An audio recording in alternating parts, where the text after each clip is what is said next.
Last summer, opponents of the government's controversial Academies programme dared to hope that Tony Blair's big experiment would die when he left office.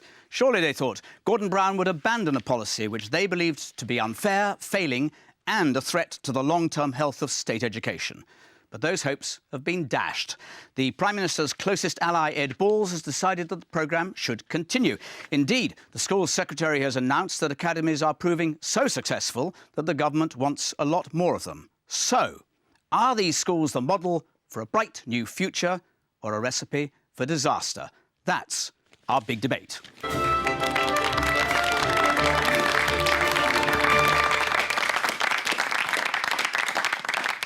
Good evening, and with me to make the case for and against academies, a high-powered panel, plus an audience of expert witnesses, parents, teachers and pupils on both sides of the argument. First, to get a sense of how the battle lines are drawn up, we're going to hear from two of our panellists from either side. Sir Michael Wilshaw, Principal of Mossbourne College in London and Director of Education at ARC, which aims to be setting up 7 academy schools up and running by the end of the year. In outline, what's the case for the academy schools? Well, I've been a head teacher for, 23 years now in London. The biggest difference to my life as a head came in 1991 when we got local management of schools. That meant that schools got their own budgets. And it made a very big difference to the school I was head of at the time, and the performance levels of the school that I was head of increased rapidly from 1991 onwards, because it gave autonomy, resources to the people who make a difference, the head teacher of the school and to the teachers in the school. And that's that autonomy and resources is the heart of the matter. And that autonomy is extended in the academy programme, and that's something I warmly support. When I was invited to become the head teacher of one of the first academies, and that word independence and autonomy was talked about, I grabbed at it, although academies were a new idea and I wasn't sure what they were about. OK, we'll hear much more of that case. Fiona Miller, journalist and very active campaigner against academy schools. Why? Well, I don't think the case has been made that simply becoming an academy and being independent will lead to success. And in fact, most of the objective data from GCSE results, contextual value added, Ofsted report shows a very mixed picture in terms of the performance of academies, not dissimilar to the performance of many other types of schools, community schools and voluntary aided schools. I've never heard a proper argument about why they need to be completely independent rather than just autonomous, in other words, not maintain schools. And I think that not being maintained brings considerable disadvantages because it's a fragmentation of the public state system and it leads to a diminution of rights for parents, for pupils and for teachers in those schools because their rights are not protected by the same body of law that the same people are protected by in the maintained sector. OK, let's begin to tease out those conflicting cases. In the first part of the programme, we're going to look specifically on how academies are working in practice. Are they delivering? Our first expert on this is Philip O'Hare. Philip O'Hare is the principal of the Capital City Academy in the Inner London Borough of Brent. What for you makes academies so special? Well, I agree with Michael. The independence and autonomy is important because it means we are absolutely certain that the buck only stops one place, here. We have to make a difference. I think the other thing which is a common characteristic of all academies is a great sense of moral purpose. We are, in the most cases, replacing schools that have, for a long time, not been very successful. And we're transforming the lives of the children from those schools and the communities that they come from. So in my school, we've gone from 9% good grades at GCSE in the last year of the predecessor school to this summer, 53% with a cohort inherited from that school. So the argument that is sometimes made that we've changed the children and that's how we'll get success certainly isn't the case in our case. You can unequivocally demonstrate in your case that the cohort is so similar that the improvement in the results springs from that combination that you're talking about of buck stopping and ethos. It springs from changes in the curriculum and significant improvements in the quality of teaching and learning and behaviour and attendance. That's what it comes from. The basics of a good school are the same. Fiona is both right and wrong. It's not impossible to improve a school in any form of governance. But the challenge that academies are given is to make a fundamental transformation quicker and across a wider range of work in the school than is common in most maintained schools. I actually think we face a real challenge of our 400 stuck schools, which have resisted all previous attempts to improve them. The children in those schools and the communities they serve deserve better. Our opponents talk about risk, but I ask them, what about the risk to the children in those very poorly achieving schools? There is no reason why those schools have to be performing so poorly, but under community governance, under local authority control, for whatever reason, they have resisted attempts to change them. OK. Christine Blower from the National Union of Teachers, Deputy General Secretary. It's hard to argue against that, isn't it? The proof of the pudding as described? Well, the fact is that's not the proof, is it? I mean, it is at best mixed. And as Philip said himself, the fact is that there are any number of maintained schools that have been able to transform. The other thing that he mentioned in passing was the change to the curriculum. Now, there are questions about what the curriculum is in some of the academies, and there are questions about whether the maintained schools, given the same freedoms in terms of the academies that the academies get, would actually be able to make the same differences should they want to go down that route, which they might not want to. Quick response to that, Philippa, here. Well, we are actually largely doing the national curriculum. We've just put in a much more sensible mix of vocational education and alternative pathways. However, the freedom to vary the curriculum in the future as we become successful, as we push against the boundaries of what people think you can achieve, I think will be important. And I think the government have made a mistake in removing that freedom from future academies. Well, I mean, this to me is the fundamental problem. You're saying that some schools will be given an extra chance in what is effectively a market by being given some freedoms that other schools don't have. And that applies to admissions, it applies to exclusions, it applies to special needs. And I think every child in every school is entitled to have the same entitlement in terms of all those areas. And the problem is you're setting up a preferential... However, you are wrong in fact. We have exactly the same requirements about admissions and exclusions and all the pupil-related things as every other maintained school. That's one thing. If I just finish... Well, you're saying they haven't got any... I mean, this is the point that Ed Balls makes now. When you talk to Ed Balls, he says, you don't understand. Academies are under the same obligations as maintained schools. Now, I think you need to get your argument clear.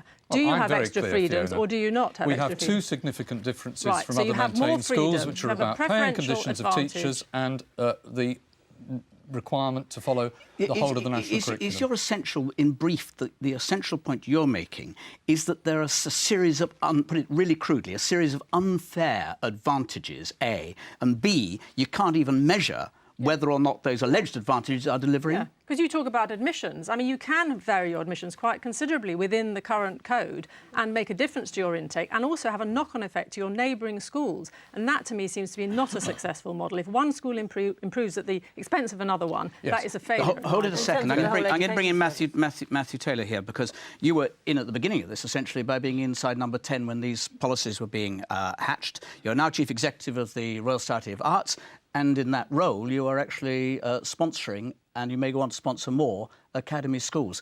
What's your response to the case that is being made by the critics of them? Well, I think we have to think about where we started from. I mean, you know, there are inequalities between schools, and there have long been inequalities between schools. They long predate academies. Middle-class schools in middle-class areas have huge advantages, and their children do much, much better than poorer children in poorer schools. And there has, to be frank, been a shocking level of complacency from central and local government in the face of that failure at the poorest level for a very long time. I think our schools have improved overall, but I think if we're going to succeed, we have to have a lot of innovation in the system. We have to have a diversity of practice.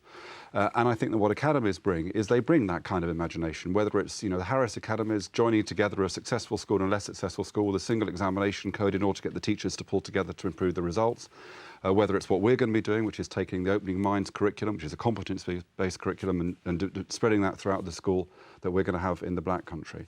So I think that that diversity is good for the school, but actually it's good for the system as a whole, because having every school and every local authority, as was the case 20 or 30 years ago, in a sort of monoculture that can't be broken up. And it has to be remembered that the people who oppose academies also oppose specialist schools. They also were pretty uninterested in any partnership between schools and anybody else. Now, I think our schools are going to be successful. They need to work effectively in partnership. Are you just saying they're sort of educational Luddites, to put it again crudely? Is that what you're saying about them? I think that Is that what Christine Lower is? I think that any system, when any sector that it's in, needs to have a diversity of practice in order to drive innovation. And I think that what academies are bringing is they're bringing that diversity of practice. You can do all of that within the maintained sector. Why do you need to be an independent But it didn't school to do happen, that? Fiona. Why did you need to be an independent school? It didn't happen. You know, I would disagree with that. I mean, I hear you talking about ethos. I actually resent the implication that my children's schools, which are maintained schools, don't have a strong ethos, don't have aspirations for the future. No, but that is the argument that's constantly made. You can't have diversity, you can't have innovation unless you're an academy. Filippo here. We know very well, Fiona, that your children are in spectacularly good maintained schools, and there is no threat to those schools. No, I'm not saying there's a threat. There is no threat to those schools by academies coming along there is actually, replacing, because there's an academy coming in Camden, failing in an schools. area where there is no failure. The market you describe does exist, there is parental choice, but actually the real choice parents need is access to a good school. Yes. And a market which is characterised as it has been, much less since this government has been investing in education and doing various other things to get what I think has been very successful change, is all parents need access to a good school. That's all the academies are trying to do. Filippo here. Thank you very much indeed. I'm going to bring in now David Wootton, who is a pro-academy principal. On this question of success versus failure and successor school, predecessor school, can you actually judge whether or not it's working? I think you can, simply by looking at the statistics that some academies are producing. Secondly, if you move away from accepted statistics, look at some of the impact on the community. One of the statistics that I would say is working with my academy is that reported crime from the students in our catchment area has reduced by 30% in the last 18 months. But is that specifically because it's an academy or just because you're a good head? Debatable. I actually think Well, it's a combination. it's a big issue, isn't it? Because if you can't demonstrate that it's specifically because you've got the academy that makes it possible, then it leaves open the question whether you need the academy. I think what all schools need is clearly they need good leadership. I think we'd all agree that. But it's clear from what Philip said, and I would agree with both Philip and Mike on this, that the schools that we are replacing have spent many years in the maintained sector and have failed to achieve anything for these youngsters. For example, the school that I replaced could not fill its quota by a long, long way. And now there are 4 or 5 times the number of people who want to get a place within that school. And that's common to many academies. I could take you to a community school 5 minutes from where I live that was failing and undersubscribed. It got a new head, it got a new building, it stayed within the local authority, and it is now oversubscribed, and it's a rapidly improving school. So what's the problem, Fiona? But by taking schools out of the maintained structure, I think you create a lot of long-term potential for unfairness. And I don't believe that it's worth the risk. I think one of the things that's interesting about academies is that what one's now seeing is academies working together in federations, working with local schools. We're now seeing local authorities, which when I was in Number 10, which is 2 years ago, were fighting tooth and nail against academies, now sponsoring academies, working with academies. They're not actually the sponsors, they have a minority. Well, if you go to Manchester, if you go to Oldham, you'll see local authorities that see academies as an opportunity for a fresh start for their school. Well, mostly they're being told they won't get money to rebuild their schools unless they have an academy. That's simply not true. Can I say that the status quo can't go on? I mean, the figures are awful. Of the 600,000 children in Year 11 each year, roughly, who leave school, 330,000 don't reach 5A to C, including English and maths. 245,000 don't reach 5A to C at all. 14,000 leave without any qualifications at all. And they tend to be in areas of high deprivation. My academy is in Hackney. Now, it's on the site of one of the worst schools. It was called the worst school in Britain in 1995. It failed miserably. The local authority didn't do anything about that school and allowed that school to languish for years and years and years. My sponsor came in and passionately supported that school. The trouble with the existing structures in a local authority, they've got 100 and 150 schools to support and manage. They can't do it. The role of an academy, and particularly the role of a sponsor, is to support and challenge that school so that the Hackney Down situation would not happen again. Is it not inevitable that if you put up a new school, new buildings, and you have more resources, that parents across the catchment area are going to say, we want to send our child there, and then you have an intake which doesn't precisely reflect the kind of school that there was there before. Well, you have a big advantage. Well, parents aren't mugs. They'll obviously be attracted to a new building, but they know what a good school is all about. And we're bound by the local admissions forum, as Philip said. If you look at my school, we've got something like 50 children with statements of special educational need, which is above the local average. 34% of our children are on free school meals. We very much educate the most deprived, the most disadvantaged, and some of the most least able pupils in my area, and we're doing good things by them. I know we've got some pupils here who've experienced both and probably far better judges than anyone else. Tara, in the second row here, what's your own feeling? You're at an academy school, yeah? Is it noticeably better? We've heard about ethos, we've heard about quality of education, we've heard about results. How do you find it? Well, personally, being in the years when it was through the change, I've noticed a massive difference, and that could be seen through our results and through experience as well, because there's more options for me to do. And normally there's these certain things that we can do, and I would want to do something else, but I didn't have the opportunity to do it. But now there's more opportunities, and I'm enjoying it more, and the teaching has improved, and times has improved, and I think generally it's just a massive improvement personally. And I'm start to enjoy school more as well, because there's so much improvements, and then it's more attractive as well. Everything's new, there's more modern equipment for us to use. So I think generally it's a massive improvement, and I'm enjoying it. And Shadrach, you are not at an academy school. What's your school like? My school is great.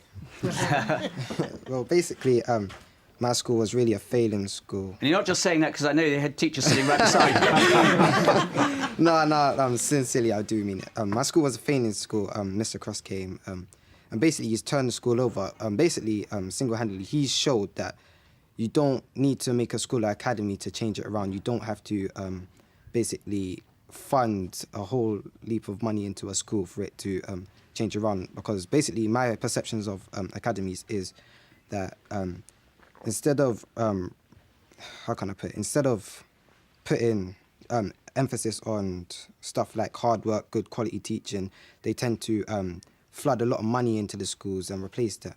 And basically, that's not how you change a school around. Phil Cross, you've got the gold star as a head teacher. Do you feel so strongly about it that you wouldn't wish to be the head of an academy school? Is there something that you believe you can do that they can't, or you can do just as well?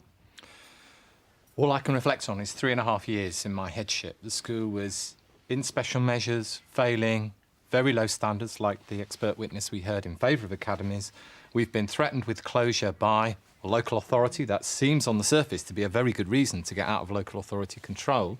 And we've been faced with all sorts of external threats. But you don't change schools and improve them by just simply changing the badge. For us, I'm upset that somebody else has said that academies have moral purpose. I believe our moral purpose is very, very secure.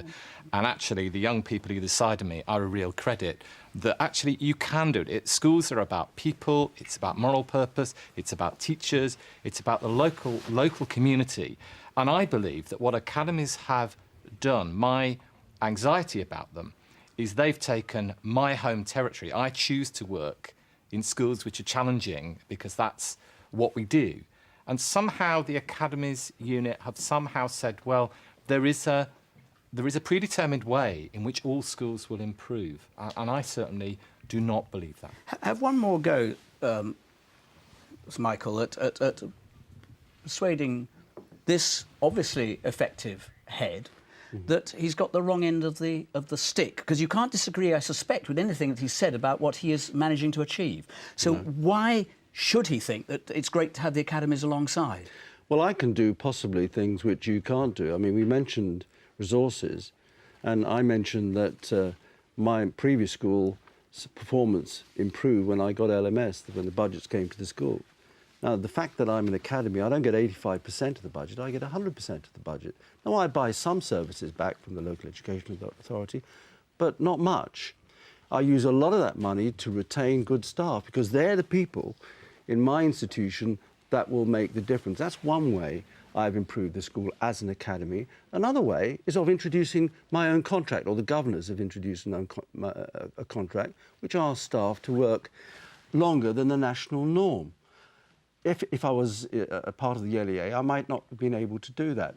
Thirdly, at the end of last year, when we had an outstanding Ofsted report and good results, we had the flexibility to award all staff in the school a bonus. OK. We didn't have to refer to the local education authority for that, who probably would have said no. We will pick up on some of these things in a while, but I just want to put to you, if I can, Christine Blower, a final point before we come to the end of this half. If you have, in an area, which is not uncommon, you have a failing school and you have two quite good comprehensive schools, and the failing school is going down, and an academy comes in and the standards rise, isn't that a good thing for the children? Isn't that a terrific step forward? Why should you be so root and branch opposed to having that improvement? It's an extremely good thing if schools which have had some difficulty begin to be better schools. That's absolutely the case. And it isn't the NUT's position that any school should fail.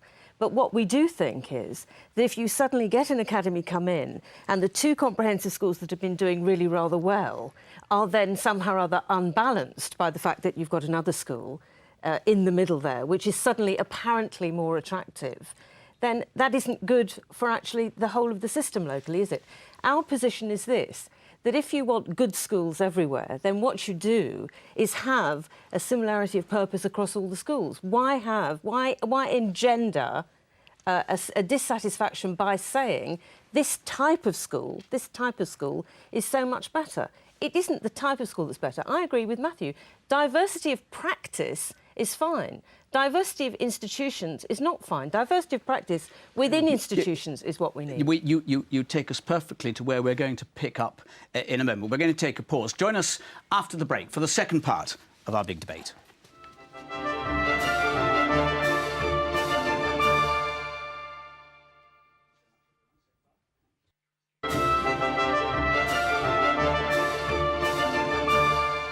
Welcome back to our big debate on academies. We've looked at the schools themselves, and we want to look at them in the wider context of the whole future of education. Our next expert witness is Francis Beckett. Francis Beckett's the author of The Great City Academy Fraud and a prominent campaigner against the programme. That's pretty tough stuff, and you're pretty root and branch in your overall objection.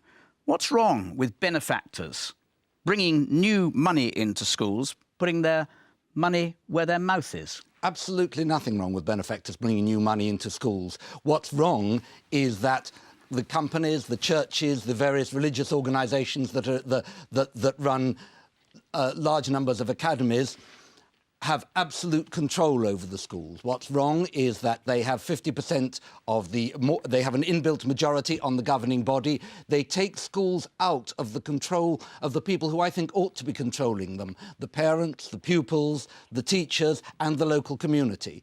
And they take it in an absolute way. The appointment of the head teacher is made by the sponsor. Now, before, the parents in the school, the local community in the school, everybody would have had some sort of say in that absolutely crucial decision, the most important decision that's made in any school. Academies are, in short, in the way that they're set up, they're a way of saying that the man in Whitehall knows best, and in the way that they're run, they're a way of saying that the man at corporate headquarters knows best.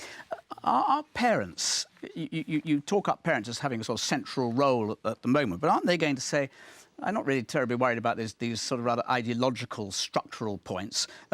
That's clearly a good school. They've got a good ethos, great head, results are fine. That's where we want to go. Well, I'm still with Winston Churchill on the general way of running things. I think the democracy may be a bad way of running things, but it's better than anything else we've ever found so far.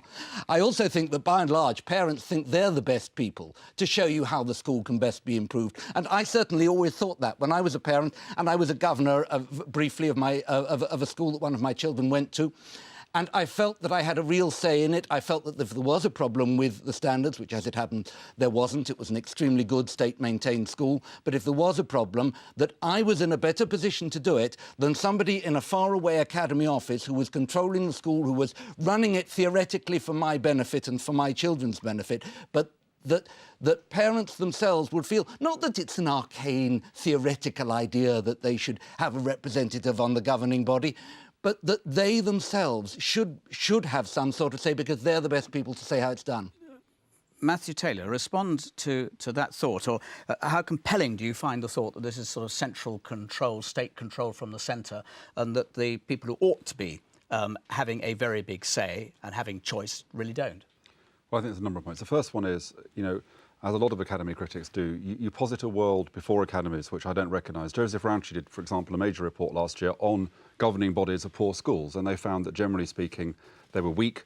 They found that they had real problems about representing the community, particularly minority communities, and they found that there was very low turnout and participation in parent-governor elections. Secondly, a lot of academies, like the one that we'll be sponsoring, are innovating in terms of the ways in which they're trying to get people involved. So we will have a pupil board, we will have a stakeholder board, we will actually try to have a much richer form of accountability. But it's up to you, isn't it? It's up to you to decide what you want. It is, but also academies, let's recognise... You'll choose the members. No, let's recognise the thing about academies. You know, if you're going to oppose the idea of an academy, which are, let's face it, they are third sector organisations, they're trusts, who conform to the regulations set by government, that are inspected by Ofsted, all those things apply. You have at the same time to say we shouldn't have housing associations, we shouldn't have voluntary organisations providing social care, we shouldn't have any organisations providing any services paid for by the public sector unless they are entirely owned by the public sector. We have diversity across the public sector, academies are a part of that, and academies have to conform to nearly all the same regulations as other schools. Matthew, I'm not saying anything like that at all, and I have no objection whatsoever to them having influence. I have no objection in fact, I think companies have an awful lot to offer to schools if they're prepared to offer it without absolute, tight, centralised, Stalinist control of those schools. That I don't think they should be allowed to have. OK, on that I'm going to bring in one or two members of the audience. In the second row here with the dark red tie, second in. I work in St Paul's Academy, which was one of the few successful schools which became an academy. We've got a wonderful head who was there before it changed. It wasn't imposed by anyone. He was given a fair chance. I'm an atheist and I happily work in a Catholic school. So this idea of it being fire and brimstone, finger-wagging, it's just not true. You paint this stereotypical, outrageous picture. You've never been to my school. It's headline-grabbing stuff. I mean, fair play, you've got on telly for it, but it's not true. Well, you're on telly too. Man in the back with the glasses on the right-hand side of the third row back on this side. All we're missing the point here is that this is about the privatisation of education. We pay for these schools overwhelmingly that they're being handed over to private individuals. Privatisation of all the other things have been an utter failure, and privatisation of schools would be a disaster for the vast majority of pupils. But academies are not private sector organisations. They're handed over to individuals to run. That's not true. But they're not private sector organisations. It is handed over to individuals to run. Well, they're not public sector individuals, organisations, are they? churches and companies to run. Well, let me give you an example. They have a majority of the governors, as you know. Well, let me give you an example of my experience. They want to run them. Let me give you an example of my experience. Sponsored by a guy who came from a very modest background in Hackney, who did well in business and wanted to put something back into the community. He formed a trust and was passionate about it. He didn't own the school in terms of ethos and culture. He said, "You're the professionals. You get on with it and do it." Sadly, he's passed away, but he was a great supporter of the academy and actually challenged the academy to do better. And if I had a problem, he had a range of colleagues that he knew in business and elsewhere who could come and support me in my endeavours to raise What's wrong with that? The taxpayers are the sponsors. I go back to my original point about, I mean, they aren't actually covered by the same laws that cover maintained schools. So if parents have a complaint about an academy school, they can't go to their local authority, they can't go to the adjudicator, they can't go to the special needs tribunal, they have to take a totally different route, which goes back up to the Secretary of State, as Francis rightly says. So we're heading towards a situation where actually the department will be running 400+ schools, because there has to be some higher point of... But we heard the point being made there about all these special or sort of interest groups, and someone was saying you can use terrifying language. Does it worry you that Matthew here and the RSA are putting their money in? Does it worry you if a Church of England school does it? If a university I think the principle, in its own terms, does that worry you? I listened to Gordon Brown talking about local democracy, about localism, about empowering disadvantaged communities, and what I see in my local community, where the whole community did not want an academy. There was no failure, and they're having an academy imposed on them in one of the most advantaged streets in London, which is going to specialise in academic subjects and wants to run its own admission system. And that seems to me to be negating the whole principle of involving the local community in what sort of provision they want. Guy Keith Miller, you are working with an academy through the University of the West of England. You're sponsoring a Bristol academy. What's your response to that these are imposed willy-nilly? Not imposed at all. We were one of the first universities that actively engaged with the Academy process. We wanted to help. We want to help all schools to raise standards for the whole community, and that's the whole basis of why we think academies are a good thing, because we're able to buddy up a very, very well-performing school with a less well-performing school, with the help of external companies, the help of universities, to bring actually the whole community together in order to raise the aspirations of the whole area. That doesn't really answer my point about the local democratic structure being totally circumvented. There's a simple fact here, which is that, and it's a challenge for people who want to be accountable. If you undertake a survey of parents before academies are set up, you will probably find in most cases that parents they don't want it. They have read a lot of material that's come to them from the NET and various other places. If you ask those same parents 2 years after the academy is set up, you'll get a completely different response. And the parents in the other local schools? No, and we heard earlier that other schools have been damaged by academies, and the challenge I give to you is 83 academies. Give me some examples of schools that have been damaged. Which introduced the fair banding system, which banded against its own applicant pool, so it had a very favourable and extremely large applicant pool, and went from being a broadly comprehensive school to one that had a largely top band intake. The neighbouring comprehensive school subsequently lost some of its top band intake. That was a successful school and it's unsuccessful. I don't know if it was successful. I'm just telling you, it had an impact. We were told successful schools are damaged by academies, and I'm asking you to give me an example. One example. If other neighbouring schools are damaged, people end up feeling very dispirited. But when you say if, I mean, just maybe it's not answerable, maybe you've got an answer. When you say if, have you got evidence? Well, I've just told you some evidence about the intake in a neighbouring school to an academy being affected by the introduction of an academy's own fair banding system, which they ran themselves. Richard Tice, you're a governor of I'm chairman of Northampton Academy, and I'm also a director of the United Learning Trust. At Northampton, we've experienced real issues on the ground. And actually, what parents, they're not interested in token democracy, Fiona. What they want is good school places in their locality. Because we've been succeeding, we're now swamped with demand, and that's a good thing. And if that helps other local schools improve, then so much the better. Yes. Well, I still think there should be some sort of localism. I still think that schools do better when they're governed by the people who use them and the people who live nearby. We have a May I make two other points? I just want to come back to something that Matthew said. People are talking, and Matthew and Michael in particular are talking as though somehow or another the sponsors are putting worthwhile sums of money into these academies. Actually, the sponsors never did put very much in, and from now on aren't going to have to put any money in at all. Francis Beckett, thank you very much indeed. And you wanted to come back in, Richard Tice, I see. Parents, they just want good performance locally. We're inspected by Ofsted. That is the best measurement of performance. And you can see, you can see your Ofsted reports online. I had a look at the Academy Ofsted reports last year, and actually the majority of them were satisfactory, which we now know the Chief Inspector says is not good enough. Now, I'm sure you could find many community schools that fell into that category too. My point is, being an academy does not guarantee you guaranteed success. It brings with it considerable disadvantages, which I think outweigh the possible benefits. The woman on the right in the second row. Yes. Yes, unaccountability is, for me as a parent governor and as a parent, it's about the child. My constituency is children, as far as I'm concerned, and every child's right to a good education. And one of my problems with this is that we lose that focus. We suddenly start arguing about a handful of schools here, and while we fail large numbers of kids. My borough got down to the business of providing only for 25% of the 11-year-olds who lived there. And nobody but parents dragged them back into the business of educating local children. And that's not right. This is a distraction in a lot of ways. I think, can I just say, there's a lot of being talked about this accountability issue by people who, I have to say, their enthusiasm for them, for parents, for schools being answerable to parents, for teachers being answerable to parents, head teachers being answerable to parents. There are real challenges about the responsiveness of schools, and it's been a scandal for many years that schools have been fiercely, all types of schools, maintained schools included, have been fiercely resistant to the idea that they should be answerable to parents or pupils about the performance of the teaching staff there. So these accountability issues are difficult, and those people who are suddenly asserting that they want democracy for schools, where were they 20 or 30 years ago when these schools were failing and nobody was allowed into the schools to talk about it?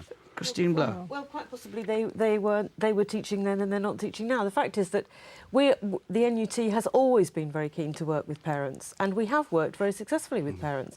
And the fact is that, you know, I've worked in a whole number of schools across London where I've always wanted to work with parents and I've always wanted to work with governors. And I don't recognise the idea that teachers have always been a kind of closed-door organisation. Let me ask you then... We are accountable. We are the most accountable profession. In that context, do you, and if so, why, do you object to the ability, so Michael touched on it before, of schools to set, within a relatively narrow framework, different terms and conditions in academy schools from other schools? Why is that a problem?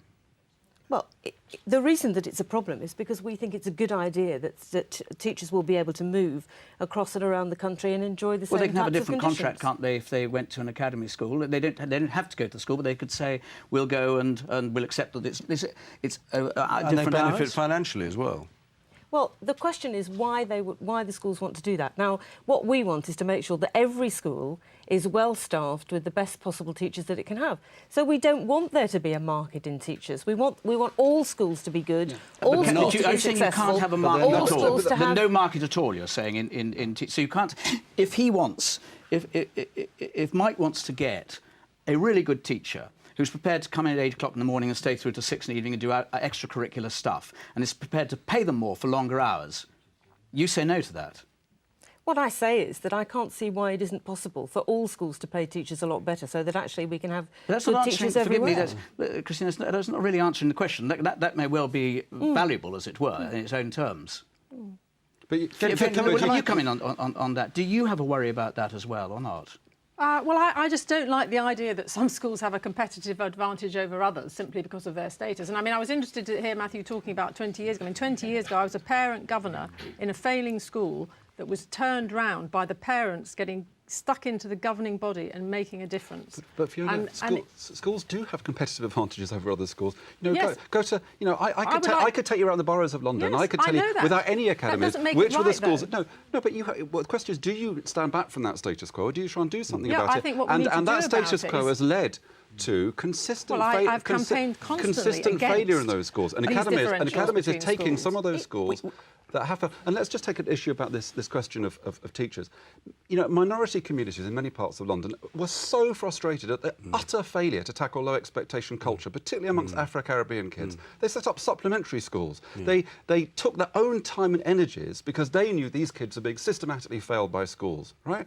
Now, you know, if Michael wants to say to a teacher, I'll pay you a bit more because I need you to work longer hours because these kids need more learning, you're saying that shouldn't be allowed. But that can happen anyway. Then Can we get... But you can all pause for a second because I want to bring some of our audience in. At the back, on the inside left, as it were, there. I am the extracurricular teacher. I've worked in the state schools as an extracurricular teacher, and I left my school tonight where they're rehearsing The Wizard of Oz, preparing constantly. Both state and academy schools benefit from teachers like myself. My pay and conditions are the same. What is different, and I am a good teacher. You're at an academy school? I am at Grace Academy in Solihull. I was in the state school before, and I am the same teacher, but what has been given to me is the infrastructure of a purpose-built school with ICT, where I can develop, along with technology, using things like podcasts, things that kids understand and can work with, but also it enables us to use the internet and develop our teaching far further than I had have been able to in my previous school. I'm the same teacher, I have the same standards, but my results are getting better because the kids can relate to what I can do, which is far better than in my previous class. Against all, if I may, against all that background, the specific and the more general background, am I right that there's a real fundamental division here? And I'd ask you briefly on the panel to respond to it. Between those of you who, as it were, believe that the end has to involve that, i.e. better education, better educated, rounded kids through diversity, and those who fear that the consequence of the academy system will be to increase fragmentation to the disadvantage of all. Is that a fair summary?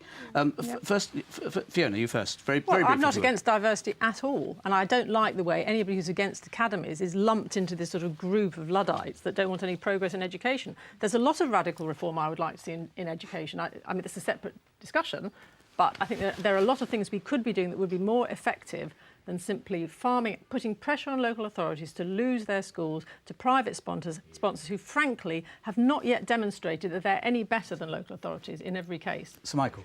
Well, I think I think the combination of autonomy, strong leadership and strong support from a sponsor will work. And we're beginning to see that at the moment. And can I say, I think we shouldn't be carried away with this idea of local authority democracy. Local authorities are still charged by the government to intervene in proportion to success and to improve schools. If you look at my borough, Hackney, they didn't do that. Consequently, they were taken over by a private company. If you look at Islington, they didn't do that, and they were taken over by a private company. If you look at Southwark, they didn't do that, and they were taken over by a private company, and that's been replicated elsewhere. And that's been replicated elsewhere. So let's get away from this idea that somehow local democracy is going to improve. I'm not talking about local authorities. I'm talking about local people being able to exercise leverage over their schools. Well, Christine Blow. Well, I'm with Fiona on this. I mean, we're not opposed to diversity. Schools have different ethos. Maintained schools vary quite considerably, and it's nice to go into different schools and see different things operating. And within the school, there will be a variety of practice. What I'm opposed to is the idea that you have some kind of hierarchy that causes a problem, and particularly that takes schools away from their local community, as Fiona says. I personally still have more of a brief for local authorities than Sir Michael seems to have, and I do think that local authorities can do some extremely good work. But I also want schools to work together within the maintained sector. Quick and final word, Matthew. There is a hierarchy of schools in every part of the country, and everybody knows it, and that's been a pretty vicious hierarchy, and the schools at the bottom have failed. What academies are doing in many places, not everywhere, but in many places, is they're finally breaking up that hierarchy and getting schools that have consistently been locked out to be popular and effective schools. And then somebody else goes to the bottom of the hierarchy. No. Yes, of course, there's always the hierarchy. There's no doubt that this, as they say, could go on and on and on, but we do have to stop. I'm sorry for those, can't bring everyone in. Thank you for participating in this discussion. So thanks to everyone in this studio. I hope you'll be able to join me for our next big debate. Till then, goodbye.